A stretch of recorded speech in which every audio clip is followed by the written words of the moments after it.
السلام علیکم ورحمۃ اللہ تعالی وبرکاتہ۔ جامعہ رضویہ منظر اسلام کے آن لائن سبق میں آپ کا خیر مقدم ہے۔ پیارے بچوں، کھولتے ہیں اپنی کتاب شرح جامی صفحہ نمبر 37۔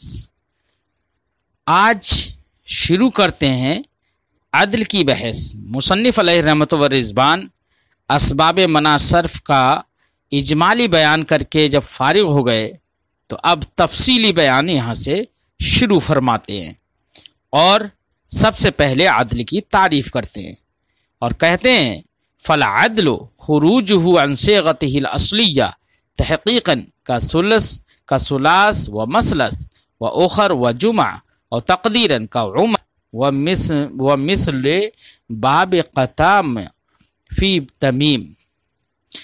یہ صاحب کافیہ کی عبارت ہے۔ آج ہمیں غور کرنا ہے عدل کی تعریف پر۔ عدل کسے کہتے ہیں؟ پیارے بچوں، عدل کا لغت میں کئی معنی آتے ہیں۔ عدل، عدل یا عدل و عدلن، الہ کے الہ اگر صلہ آ جائے تو بے معنی مائل ہونا ہوتا ہے۔ عن اگر صلہ آ جائے تو اعراض کرنے کے معنی میں ہو جاتا ہے، اور اگر فی صلہ آ جائے عدل کا تو اس کا معنی تغیر اور پھیرنے کا ہوتا ہے۔ ایسے ہی اگر لفظ عدل کے بعد بعدو آ جائے، یا یہ کہو صلہ میں من واقع ہو جائے، تو ایسی صورت میں یہ بے معنی بعودہ ہو جائے گا۔ جیسے ہم کہتے ہیں عدل الجمل من البعیر، اے بعودہ۔ کبھی استوا کے معنی میں بھی ہوتا ہے، جیسے جبکہ عدل کے بعد میں لفظ بین آ جائے، عدل الامیر بین ذا و کذا، اے استوا۔ بہرحال لغت میں کئی معنی ہوتے ہیں عدل کے، ان میں ایک معنی ہے صرف اور تغیر کا۔ اصطلاحی معنی میں بھی چونکہ پھیرنے ہی کے معنی میں ہے یہ عدل، اس لیے یہاں پر عدل بے معنی صرف و تغیر ہے، کیونکہ یہ معنی اصطلاحی کے مناسب ہے۔ کیونکہ عدل اصطلاحی میں بھی اسم کو اس کے صیغہ اصلیہ سے نکالا جاتا ہے، متغیر کیا جاتا ہے۔ اسم کے اندر صیغہ اصلیہ سے تغیر پایا جاتا ہے اصطلاح میں، اور صرف اور عدل کا معنی صرف و تغیر کا ہی معنی لغوی ہو تو ایسی صورت میں دونوں میں مناسبت رہے گی۔ اب صاحب شرح جامی، صاحب کافیہ نے کہا فالعدل۔ سب سے پہلے ہم عدل کی تعریف کر دیتے ہیں۔ آپ تعریف کے لفظوں پر غور کریے گا،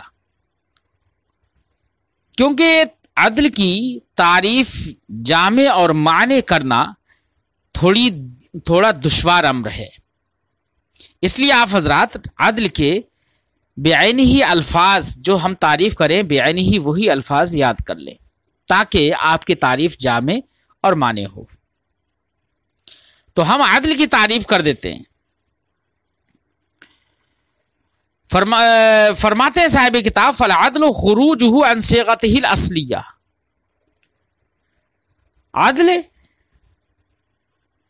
وہ اسم ہے، اب ہمارے لفظوں پہ ذہن غور کرنا۔ فرماتے ہیں عدل وہ اسم ہے، عدل کی ہم تعریف کریں گے، عدل وہ اسم ہے جو اپنے اصلی وزن سے بغیر کسی صرفی قاعدہ اور قانون کے تحقیقاً یا تقدیراً نکالا گیا ہو۔ کیا ہے عدل کی تعریف بچوں؟ عدل وہ اسم ہے جو اپنے وزن اصلی سے بغیر کسی صرفی قاعدہ اور قانون کے تحقیقاً یا تقدیراً نکالا گیا ہو، یہ عدل کی تعریف ہے۔ تحقیقاً کی مثال صاحب کتاب نے ثلاث اور مثلث دی ہے، اور تقدیراً کی مثال صاحب کتاب نے عمر اور باب قطام دی ہے، جو کہ بنو تمیم کی لغت میں غیر منصرف ہے۔ ثلاث اور مثلث یہ تحقیقی کی مثال ہے، کیونکہ یہ اصل میں ثلاثتن ثلاثتن ہے، اور تقدیراً کی مثال عمر ہے، کیونکہ عمر کو عامر سے معدول فرض کر لیا گیا ہے۔ باب قطام بنو تمیم کی لغت میں غیر منصرف ہے، اس میں عدل تقدیری کا اعتبار اپنے نظائر پر حمل کرنے کے لیے کیا گیا ہے۔ ویسے یہ بنو تمیم کی لغت کے مطابق علمیت اور تانیث کی وجہ سے غیر منصرف ہے، لیکن عدل تقدیری وہاں پر مانا کیوں گیا؟ حملن علی نظائری۔ بہرحال ہم نے تعریف کر دی عدل کی، اب صاحب شرح جامی کے لفظوں پہ غور کرنا ہے۔ صاحب کافیہ نے کہا فالعدل، صاحب شرح جامی فرماتے ہیں اس کے بعد تفسیر کرتے ہوئے مصدر مبنی للمفعول۔ یہ مصدر مبنی للمفعول کیوں نکالا ہے؟ اس کی وجہ کیا ہے؟ یہ کوئی اعتراض کر سکتا ہے بچوں، کوئی اعتراض یہ کر سکتا ہے کہ عدل یا عدل و عدلن، عدل یہ متکلم کی صفت ہے، کیونکہ عدل کا معنی ہے باہر لانا، پھیرنا، اور پھیرنے کا کام کس کا ہوگا؟ متکلم کا ہوگا۔ اور صاحب کافیہ نے عدل کی جب تعریف کی تو اس کی تفسیر کرتے ہوئے خروجہ کہا آگے، اور خروج یہ لفظ کی صفت ہے، نکلنا،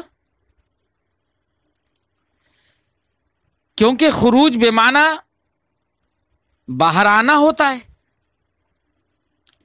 لہذا کوئی اعتراض یہ کر سکتا ہے کہ مذکورہ اس عبارت میں خروج کا حمل عدل پر صحیح نہیں ہے، کیونکہ ایک عدل جو متکلم کی صفت ہے اس پر حمل کیا جا رہا ہے خروج کا، جو کہ لفظ کی صفت ہے۔ ایک متباین کی صفت کا حمل دوسرے متباین کی صفت پر کیا گیا، یہ لازم آتا ہے، جو کہ باطل ہے۔ یہ کوئی اعتراض کر سکتا ہے؟ تو صاحب شرح جامی نے اس کا جواب دینے کے لیے فرمایا فالعدل مصدر مبنی للمفعول، عدل مصدر ہے، مبنی للمفعول ہے۔ جب مبنی للمفعول ہے بے معنی معدول ہے یہ، لہذا معنی ہوگا العدل اے المعدول، خروجہ بمعنی المعدول ہو گیا نا، خروجہ اے المعدول کو خروجہ، اور معدول پھیرا ہوا ہونا، نکالا ہوا ہونا، یہ لفظ کی صفت ہے، یہ متکلم کی صفت نہیں ہے۔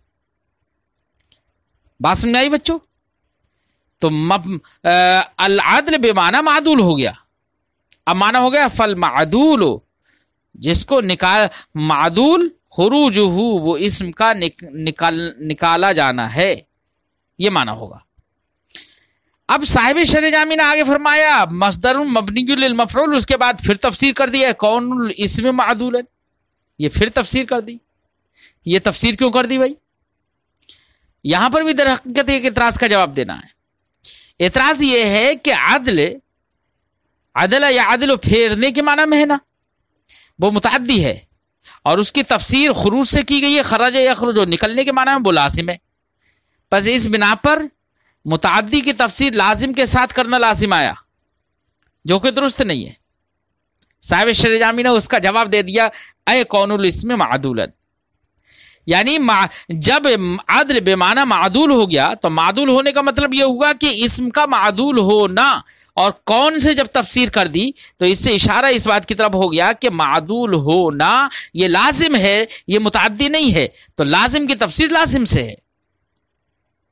بات سمجھ آئی بچوں؟ عدل بے معنی کون الاسم معدولا ہے، اور کون لازمی ہے، لہذا یہ لازمی لفظ کی تفسیر ایک دوسرے لازمی لفظ سے کی گئی، نہ کہ متعدی کی تفسیر لازم سے۔ بات سمجھ آئی بچوں؟ تو اس لیے صاحب شرح جامی نے مصدر مبنی للمفعول اے کون الاسم معدولا یہ نکالا۔ بہرحال معنی یہ ہوا اسم کا معدول ہونا۔ کسے کہیں گے اسم کے معدول ہونے کو؟ کہتے ہیں خروجہ، اس کا نکلنا ہے۔ کس کا نکلنا؟ تو ضمیر کا مرجع کیا ہے؟ عدل یا اسم؟ عدل کو لے نہیں سکتے، ضمیر کا مرجع عدل نہیں بنا سکتے، یا اس میں معدول کو نہیں بنا سکتے۔ کیوں؟ اس لیے کہ اس میں معدول ہی کی تو تعریف ہو رہی ہے۔ اگر ضمیر کا مرجع بھی وہی بنا دے تو اخذ المحدود فی الحد لازم آ جائے گا، اور یہ جائز نہیں۔ اس لیے ضمیر کا مرجع عدل نہیں ہو سکتا، اور ضمیر کا مرجع اسم اس لیے نہیں ہو سکتا کیونکہ اس میں اسم کا ذکر ما قبل میں نہیں ہے۔ تو اس کا جواب ہم یہ دیں گے، تو اضمار قبل ذکر لازم آ جائے گا۔ تو اس کا جواب صاحب شرح جامی نے خروج الاسم نکال کے دکھایا، یعنی یہ بتایا کہ ضمیر کا مرجع اسم ہی ہے۔ اب وہ الگ بات ہے کہ ذکر کی دو قسمیں ہیں، ایک کبھی ذکر حقیقتاً ہوتا ہے اور کبھی ذکر حکماً ہوتا ہے۔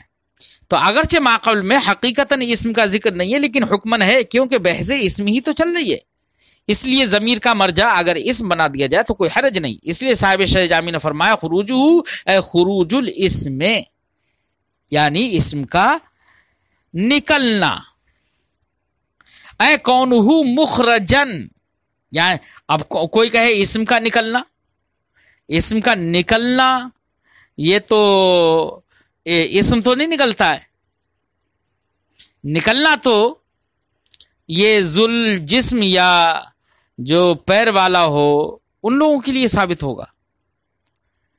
تو صاحب یہ کوئی اعتراض کر سکتا ہے؟ تو صاحب شرح جامی نے کہا ہے کونہ مخرجن، اسم کا نکالا جانا، اسم کا نکلا ہوا ہونا، نکالا ہوا ہونا۔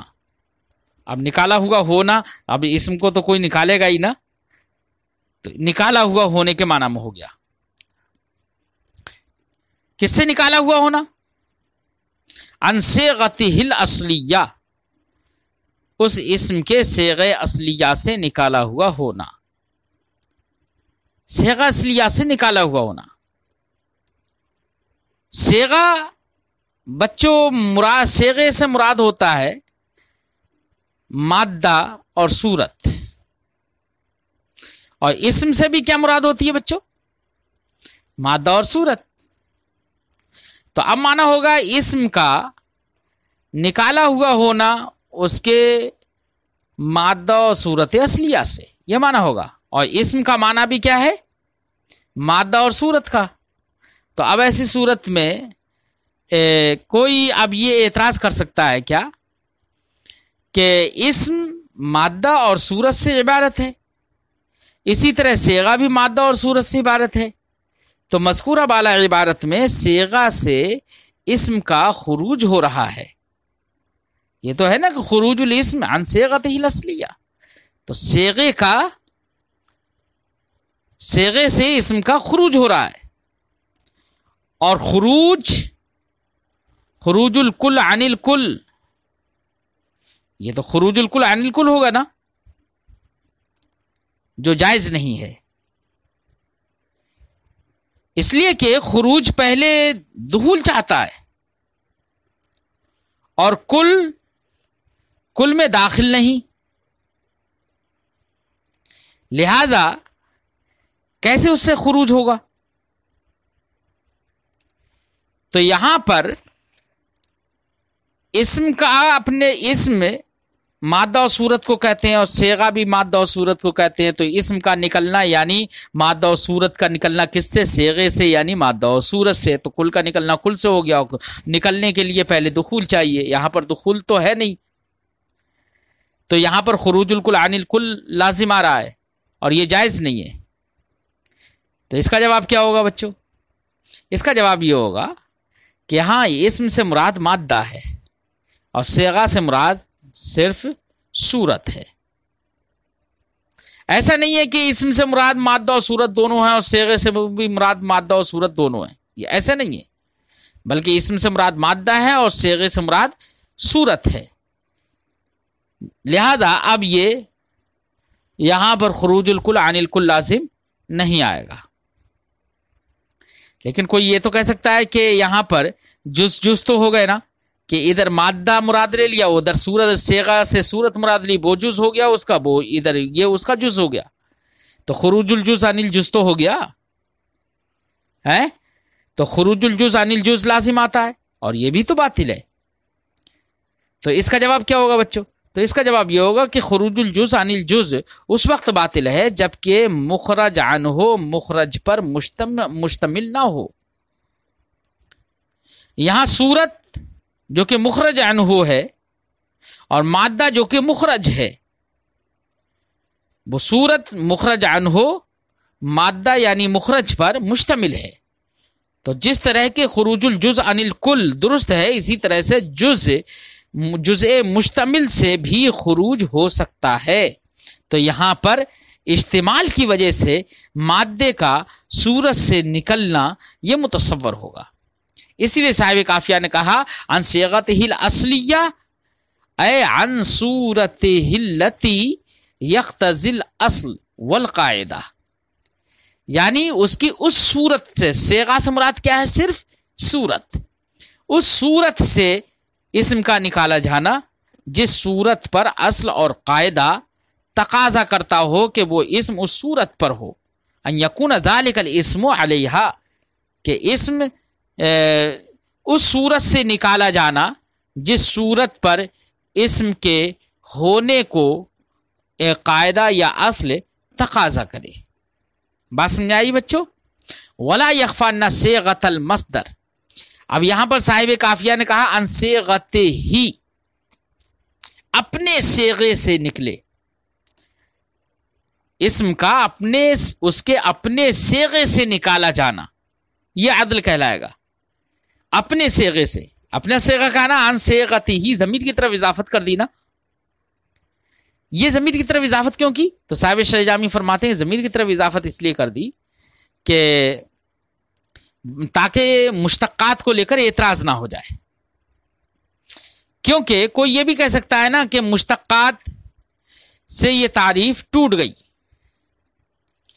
عدل کی تعریف دخول غیر سے مانے نہیں، کوئی کہہ سکتا ہے، کیونکہ مشتقات پر یہ تعریف صادق آتی ہے، اس لیے کہ مشتقات بھی مشتق منہ سے نکالے گئے ہوتے ہیں، کوئی یہ اعتراض کر سکتا ہے نا۔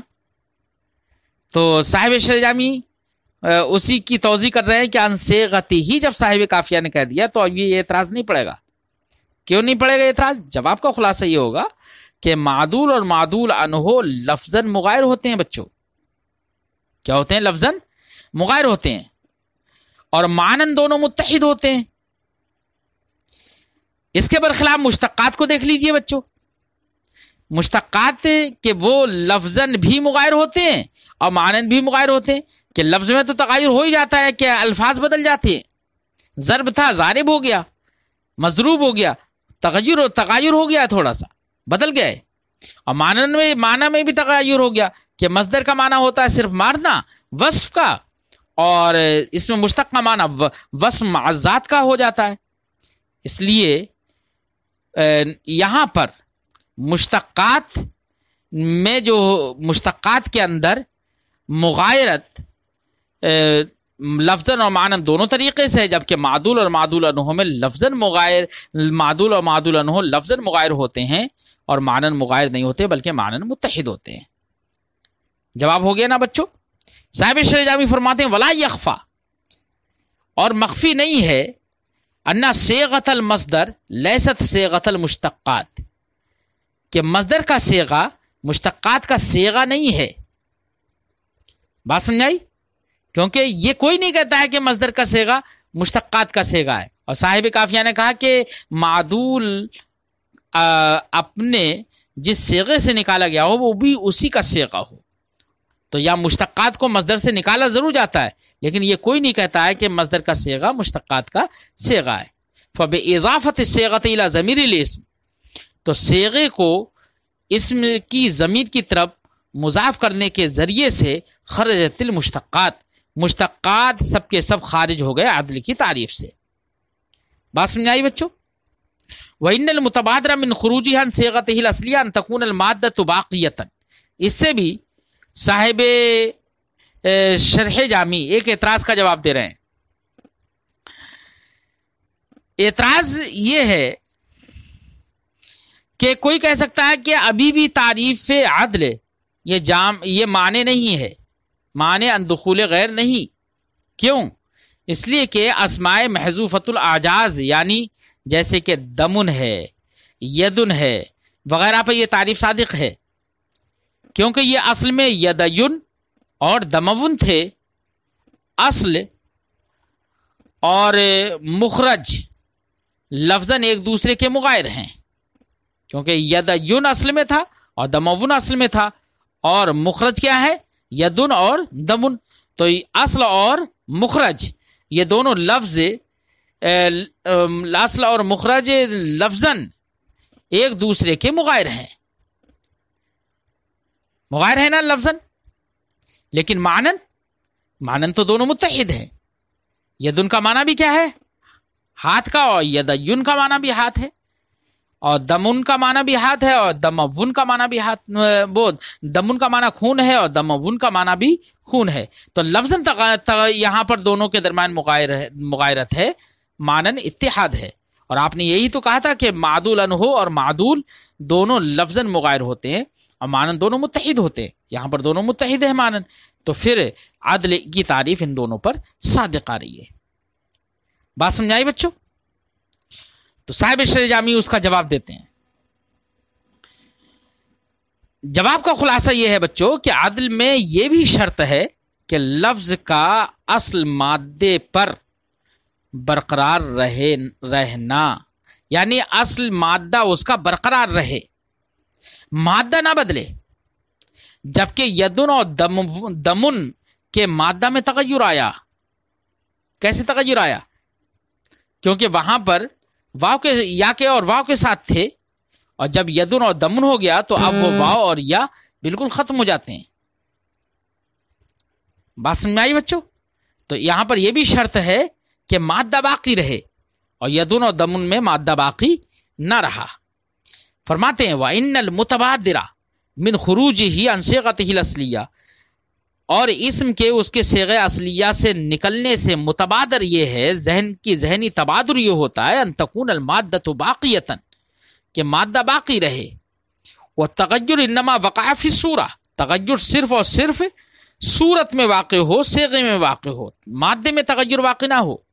جب یہ متبادر ہے فلا ينتقض بما حذف عنه بعض الحروف، لہذا اب عدل کی تعریف نہیں ٹوٹے گی ان بعض حروف سے، بعض الفاظ سے جن سے بعض حروف کو حذف کر دیا گیا ہوا، جو محذوفۃ الاعجاز کہلاتے ہیں، کل اسماء محذوفۃ الاعجاز، جیسے کہ اسماء محذوفۃ الاعجاز۔ محذوفۃ الاعجاز یعنی وہ اسماء جن کے آخری حرف کو حذف کر دیا گیا ہے۔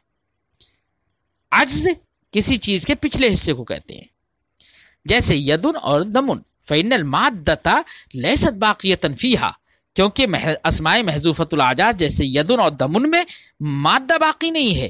جب مادہ باقی نہیں ہے تو اس کو عدل نہیں کہیں گے، کیونکہ عدل سے متبادر یہ ہے کہ اس میں لفظ کا مادہ باقی رہے، اور یہاں پر مادہ باقی نہیں رہا، صرف تغیر کس میں ہونا چاہیے؟ صورت میں، اور یہاں پر مادے میں بھی تغیر ہو گیا ہے۔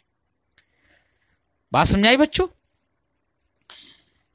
پھر آگے صاحب شرح جامی فرماتے وَإِنَّ خُرُوجَهُ عَنْ صِيغَتِهِ الْأَصْلِيَّةِ يَسْتَلْزِمُ دُخُولَهُ فِي صِيغَةٍ أُخْرَى أي مغايرة للأولى ولا يبعد أن يعتبر مغايرتها لها في كونها غير داخلة تحت أصل وقاعدة۔ یہاں سے بھی پیارے بچوں صاحب شرح جامی ایک اعتراض کا جواب دے رہے ہیں۔ اعتراض کیا ہے؟ اعتراض یہ ہو سکتا ہے بچوں، کوئی کہہ سکتا ہے ابھی بھی عدل کی تعریف دخول غیر سے معنی نہیں ہے، کیونکہ عدل کی تعریف ان الفاظ پر بھی صادق آتی ہے جو صرفی قواعد کے تحت جن کے اندر تغیر ہوتا ہے، جن کو مغیرات قیاسیہ کہتے ہیں۔ جیسے ہم نے کہا مرمیون، تو مرمیون کی اصل ہے مرموین، تو مرمویون سے یہ معدول ہو کر مرمیون ہو گیا. تو معدول اور معدول عنہ کا معنی ایک ہے اور مادے میں بھی کوئی تغیر نہیں ہے بچوں. تو پھر جو آپ نے کہا تھا کہ معنی ایک ہونا چاہیے، لفظ میں تغیر ہو، معنی میں اتحاد ہو اور مادہ برقرار رہے، تو مرمیون میں تو مادہ برقرار ہے. لیکن حالانکہ کوئی بھی مرمیون کو معدول نہیں کہتا. بات سمجھ آئی بچوں؟ جواب کا خلاصہ کیا ہے؟ جواب یہ ہے کہ عدل میں صیغہ اولا تو قاعدہ اور قانون کے موافق ہوتا ہے اور صیغہ ثانیہ قانون و قاعدہ کے موافق نہیں ہوتا ہے، وہ خلاف قاعدہ ہوتا ہے. اور جو مغیرات قیاسیہ آپ نے مثال دی جیسے کہ مرمیون وغیرہ، ان میں صیغہ اولا اور صیغہ ثانیہ دونوں قاعدہ اور قانون صرفی کے موافق ہیں. لہذا مغیرات قیاسیہ پر عدل کی تعریف صادق نہیں آئے گی. کیوں؟ اس لیے کہ عدل کے اندر یہ بھی بات شرط ہے کہ لفظ کا اس کے صیغہ اصلیہ سے نکالا ہوا، اسم کا اس کے صیغہ اصلیہ سے نکالا جانا کسی قاعدہ صرفی کے تحت نہ ہو. بات سمجھائی بچوں؟ کسی قاعدہ صرفی کے تحت نہ ہو. ایک تو یہ کہ اس کو اس صیغے سے نکالا جائے اور دوسرے صیغے میں اس کو داخل کیا جائے. تو جس دوسرے صیغے میں داخل کیا جا رہا ہے وہ کسی قاعدہ صرفی کے تحت نہیں ہونا چاہیے. صیغہ اولا تو قاعدہ صرفی کے تحت ہونا چاہیے، یہ بھی ضروری ہے. اب رہا مرمیون، تو مرمیون میں مرمویون وہ تو قاعدہ صرفی کے تحت جو بھی ہے ٹھیک ہے، لیکن مرمیون جو صیغہ ثانیہ ہے وہ بھی تو قاعدہ صرفی کے تحت ہے کہ سیدن کے قاعدے سے وہاں پر واو کو یا کر دیا گیا یا کہ یا میں ادغام کر دیا گیا. اس لیے عدل کی تعریف یہاں پر صادق نہیں آئے گی، کیونکہ عدل کے اندر یہ ہے کہ قاعدہ صرفی کے اس کی بنا پر اس میں تغیر نہ ہوا ہو، قاعدہ صرفی کے خلاف ہو. بات سمجھائی بچوں؟ اسی کو صاحب شرح جامی نے اپنے لفظوں میں فرمایا وَإِنَّ خُرُوجَهُ عَنْ صِيغَتِهِ الْأَصْلِيَّةِ، اور اسم کا اس کے صیغہ اصلیہ سے نکالا ہوا ہونا یستلزم، یہ مستلزم ہے اس بات کو کہ وہ داخل ہو فی صیغۃ اخری، دوسرے صیغے میں. کون سے دوسرے صیغے میں؟ اے مغایرۃ للأولی، جو دوسرا صیغہ پہلے کے مغایر ہو. اب مغایرت کس بنا پر ہو؟ فرماتے ہیں ولا یبعد، کوئی بعید نہیں ہے ان یعتبر مغایرتها لها فی کونها غیر داخلۃ تحت اصل و قاعدہ، کہ کوئی بعید نہیں ہے کہ اس کی مغایرت صیغہ اولا سے اس طور سے معتبر ہو، اس سلسلے میں معتبر ہو کہ صیغہ اولا تو اصل اور قاعدہ کے تحت داخل ہو اور صیغہ ثانیہ اصل اور قاعدہ کے تحت داخل نہ ہو. وہی جواب ہو گیا نا بچوں؟ ولا یبعد، اور بعید نہیں ہے ان یعتبر مغایرتها لها، کہ صیغہ ثانیہ کی مغایرت صیغہ اولا سے معتبر ہو فی کونہا، اس میں کہ وہ صیغہ ثانیہ غیر داخلۃ تحت اصل و قاعدہ، اصل اور قاعدہ کے تحت داخل نہ ہو. یعنی صیغہ اولا تو اصل و قاعدے کے تحت داخل ہو، صیغہ ثانیہ اصل و قاعدے کے تحت قاعدہ صرفی کے تحت داخل نہ ہو، یہی دونوں میں مغایرت ہو جائے گی. کما کانت الاولی داخلۃ تحتہ، جیسے کہ صیغہ اولا قاعدے کے تحت داخل تھا. فخرجت عنہ المغیرات القیاسیہ، جب یہ متبادر ہے، جب یہ مراد ہے، تو اب عدل کی تعریف سے مغیرات قیاسیہ خارج ہو گئے. بات سمجھ آئی بچوں؟ مغیرات قیاسیہ خارج ہو گئے. اب آگے صاحب شرح جامی پھر ایک اعتراض کا جواب دیتے ہیں کہ اما المغیرات الشاذہ فلا نسلم انہا مخرجۃ عن السیاق الاصلیہ. اس سے ایک اعتراض کا جواب دیتے ہیں. اعتراض یہ ہے کہ ابھی بھی عدل کی تعریف دخول غیر سے مانے نہیں ہے، کیونکہ عدل کی تعریف جموع شاذہ پر صادق آتی ہے. جموع شاذہ جیسے کہ اقوس ہے، انیوب ہے، ان پر تعریف صادق آ رہی ہے عدل کی، کیونکہ اقوس یہ قوس کی جمع ہے اور انیوب یہ ناب کی جمع ہے. اور قیاس کا تقاضا یہ ہے کہ فعل اور فعل دونوں، یعنی اجوف واوی ہو یا اجوف یائی ہو، ان میں قیاس کا تقاضا یہ ہے کہ ان کی جمع افعال کے وزن پر ہو، جیسے موت کی جمع اموات اور قوم کی جمع اقوام، مگر قوس اور ناب کی جمع افعال کے وزن پر نہیں بلکہ اقوس اور انیب ہے، یعنی افعل کے وزن پر ہے۔ تو اس سے معلوم ہوتا ہے کہ یہ قیاس تو یہ چاہتا تھا کہ اقواس اور انیاب ہو، لیکن وہ آ گئی کیا، اس کی جمع کیا ہے، اقوس اور انیب۔ تو اس سے یہ پتہ چل گیا، یہ معلوم ہو گیا کہ اقواس اور انیاب سے معدول ہیں اقوس اور انیب، اقواس اور انیاب سے معدول ہوئے ہیں اقوس اور انیب کی طرف، حالانکہ ان کے عدل کا کوئی قائل نہیں ہے، اور یہاں پر عدل پایا جا رہا ہے، عدل کی تعریف اس پر صادق آ رہی ہے۔ بات سمجھ آئی؟ کیونکہ اقوس اور انیب یہ کسی قاعدہ صرفی کے تحت نہیں ہے۔ قاعدہ صرفی تو یہ تھا کہ ان کی جمع کیا ہونا چاہیے تھی، اقواس اور انیاب ہونا چاہیے تھی، لیکن اقواس اور انیاب نہیں ہے۔ اس سے سمجھ میں آ گیا کہ اقواس اور انیاب سے یہ معدول ہو کر اقوس اور انیب کی طرف آ گئے ہیں۔ تو اقوس اور انیب یہ صیغہ ثانیہ جو ہے وہ قاعدہ صرفی کے خلاف ہے، قاعدہ صرفی کے تحت داخل نہیں ہے۔ مغایرت ہو گئی نا، جیسے کہ اس سے پہلے جواب دیا تھا۔ تو اس کو کوئی عدل، ان کو کوئی عدل نہیں کہتا ہے کہ ان میں عدل ہے، لیکن حالانکہ اس میں عدل کی شرائط موجود ہیں جو مصنف نے اس سے پہلے بیان کی تھی۔ جواب کیا ہوگا بچوں؟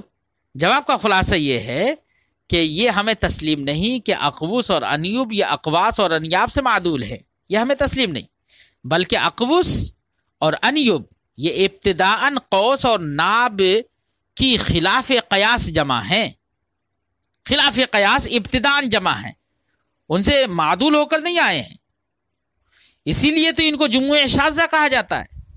اگر یہ ابتداءً اقوس اور انیب ابتداءً قوس اور ناب کی جمع نہ ہوتی تو ان کو جموع شاذہ کیوں کہا جاتا؟ جواب سمجھ میں آ گیا نا بچوں؟ اسی کو صاحب شرح جامی نے اپنے ان لفظوں میں فرمایا، اما المغیرات الشاذہ، رہے مغیرات شاذہ وہی جموع شاذہ، فلا نسلم، تو ہمیں تسلیم نہیں ہے انہا مخرجۃ عن صیاغ الاصلیہ، کہ وہ اپنے صیغہ اصلیہ سے نکالے گئے ہیں۔ فإن ظاہرہ مثل اقوس و انیب، کیونکہ ظاہر یہی ہے کہ اقوس اور انیب جیسی مثالیں من الجموع الشاذہ، کس سے ہے؟ جموع شاذہ سے ہیں، لیست مخرجۃ اما هو القیاس، یہ اس سے نکالی نہیں گئی ہیں جس کو قیاس چاہتا ہے ان کے اندر، یعنی اقواس اور انیاب سے نہیں نکالی گئی جو کہ قیاس چاہتا ہے کہ فعل یا فعال کی جمع افعال یا افعال کے وزن پر ہونا چاہیے، جیسے کہ قوم کی جمع اقوام، اور تو اقواس اور انیاب جو یہ موافق قیاس ہیں، تو ان سے نکالا نہیں گیا ہے، بلکہ یہ ابتداءً ہی بل انما جمع القوس والناب ابتداءً علی اقوس و انیب علی خلاف القیاس، بلکہ قوس اور ناب کی ابتداءً ہی جمع اقوس اور انیب ہے خلاف قیاس، من غیر ان یعتبر جمعہما اولا، بغیر اس کے کہ پہلے ان کو اولاً ان کی جمع معتبر مانی جائے اقواس اور انیاب، پہلے ان کی جمع اقواس اور انیاب مانی جائے، اور پھر اس کے بعد اقواس اور انیاب سے ان کا اخراج مانا جائے اقوس اور انیب کی طرف۔ ایسا نہیں ہے، اگر ایسا ہوتا تو یہ پھر جموع شاذہ کیوں ہوتی؟ تو ابتداءً ہی ان کی جمع اقوس اور انیب ہے، اسی لیے تو ان کو جموع شاذہ کہا جاتا ہے۔ بات سمجھ آئی بچوں؟ وقال بعض الشارحین، ایک تو صاحب شرح جامی نے یہاں پر جواب دے دیا، بعض شارحین نے ایک دوسرا جواب دیا ہے۔ کیا؟ بعض شارحین نے یہ کہا ہے کہ جناب یہ جتنے اعتراضات ہوئے ہیں نا عدل کی تعریف میں، ان سارے اعتراضات کا جواب صرف ایک ہی ہے، اور یہ سارے اعتراضات نہیں پڑھیں گے۔ اعتراضات کا جواب سب کا ایک ہی ہے، کیا کہ یہاں پر مصنف نے خروجہ عن صیغتہ الاصلیہ یہ ایسے عام لفظ کے ذریعے سے تعریف کر دیے ہے کہ جس کے اندر بہت سارے مشتقات بھی کبھی داخل ہو رہے ہیں، کبھی اسماء محذوفۃ الاعجاز بھی داخل ہو رہے ہیں، کبھی مغیرات شاذہ بھی داخل ہو رہی ہیں، کبھی مغیرات قیاسیہ بھی داخل ہو رہے ہیں۔ یہ عام کے ذریعے سے تعریف کر دی گئی ہے، اور عام کے ذریعے سے تعریف کرنا یہ جائز ہے، کیونکہ مقصود جمیع مادہ سے امتیاز نہیں ہے، بلکہ بعض معادات سے امتیاز ہے۔ عدل کو دیگر اسباب منع صرف سے ممتاز کرنا مقصود ہے، نہ کہ دنیا کی تمام چیزوں سے ممتاز کرنا۔ اور جب عدل کو اسباب منع صرف بقیہ اسباب منع صرف سے ممتاز کرنا مقصود ہے تو اب تعریف بالعام یہ جائز ہے۔ لہذا اگر مشتقات وغیرہ اور اسماء محذوفۃ الاعجاز وغیرہ یہ سب کے سب اگر داخل بھی ہو رہے ہیں تو کوئی حرج نہیں ہے، کیونکہ مقصود جمیع معادات سے امتیاز نہیں ہے بلکہ بعض معادات سے امتیاز ہے۔ لہذا اگر دوسری کچھ چیزیں داخل بھی ہو جا رہی ہیں تو اس سے کوئی فرق نہیں پڑتا۔ یہ بعض لوگوں نے جواب دیا ہے۔ اسی کو صاحب شرح جامی فرماتے ہیں وقال بعض الشارحین، بعض شارحین نے کہا قد جوز بعضهم تعریف الشیء بما هو اعم منه، کہ بعض علماء نے جیسے کہ منطقیوں نے شے کی تعریف جائز قرار دی ہے اس کے ذریعے سے جو کہ اعم ہو، اذا کان المقصود تمییزہ عن بعض معادہ، جبکہ مقصود بعض معادہ سے تمیز ہو، فیمکنو، تو اب ان کے ان منطقیوں کے قول کے مطابق یہ کہنا ممکن ہوگا کہ المقصود ہا ہونا تمییز العدل عن سائر العلل، کہ یہاں پر مقصود عدل کو ممتاز کرنا ہے دیگر اسباب منع صرف سے، لا عن کل ما عدا، نہ کہ ہر ما عدا سے۔ فحیث حصل بتعریفہ ھذا التمیز، تو جب عدل کی تعریف سے یہ تمیز حاصل ہو گئی، یعنی جمیع بعض ما عدا سے امتیاز حاصل ہو گیا، یعنی اسباب منع صرف سے دیگر اسباب منع صرف سے امتیاز جب حاصل ہو گیا، لا بأس بکونہ اعم منہ، تو اب تعریف کے عام ہونے میں کوئی حرج نہیں ہے۔ فحینئذ لا حاجۃ فی تصحیح ھذا التعریف الی ارتکاب تلک التکلفات، تو اب اس تعریف کو صحیح کرنے میں ان تمام تکلفات کے ارتکاب کی کوئی ضرورت نہیں ہے جو جواب دینے میں کیے جا رہے ہیں تکلفات۔ بات سمجھائی بچوں؟ اب یہاں تک ہم نے عدل کی تعریف کی بچوں۔ عدل کی تعریف کے بعد اب اس کی مثالیں صاحب کافیہ دیں گے، تو صاحب شرح جامی اس کی مثالیں پیش کریں گے۔